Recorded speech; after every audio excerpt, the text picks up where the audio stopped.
Monsieur le Président, évidemment, la prise de position de l'exécutif d'accepter l'amendement sur le régime indemnitaire permettant de relancer les discussions pour tenter d'améliorer la situation dans le cadre d'un protocole d'accord complémentaire nous permet de ne pas voter contre la délibération qui nous est proposée.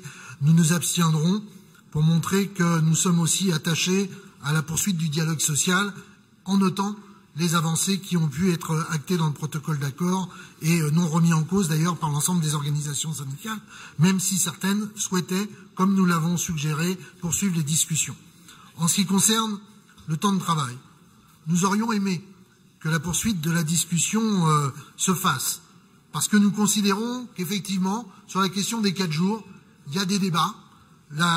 Ce que dit le président, le vice-président n'est pas faux, mais dans le même temps, il y a aussi une réalité pour un certain nombre de personnels qui trouvaient la possibilité de s'adapter avec la semaine de 4 jours. Vous ne m'avez pas répondu en ce qui concerne les personnels qui sont dans des métiers pénibles, qui n'ont pas trouvé de solution dans le protocole d'accord. Et puis vous avez oublié d'aborder un élément du rapport qui concerne l'indemnité de prime de départ volontaire. Permettez-moi de prendre quelques secondes pour vous dire très clairement que nous n'avions pas voté cette proposition qui avait été faite pour une raison toute simple. C'est qu'aujourd'hui, nous l'avons vu, les départs se multiplient.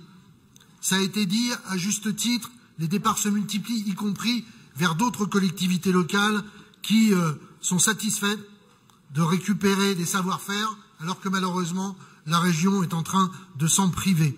Je rajoute que la somme engagée de près de 1,9 million d'euros pour 29 départs en 14 mois montre à l'évidence que cette prime de départ volontaire n'a été utilisée que pour certaines personnes qui avaient la possibilité de se permettre de partir sans avoir forcément un emploi derrière. Donc clairement, cette question-là est importante et c'est pour cela que nous ne voterons pas votre rapport, parce que nous considérons aujourd'hui que la question de l'emploi doit être revue à la hausse, plus que ce que vous nous proposez dans le cadre du budget.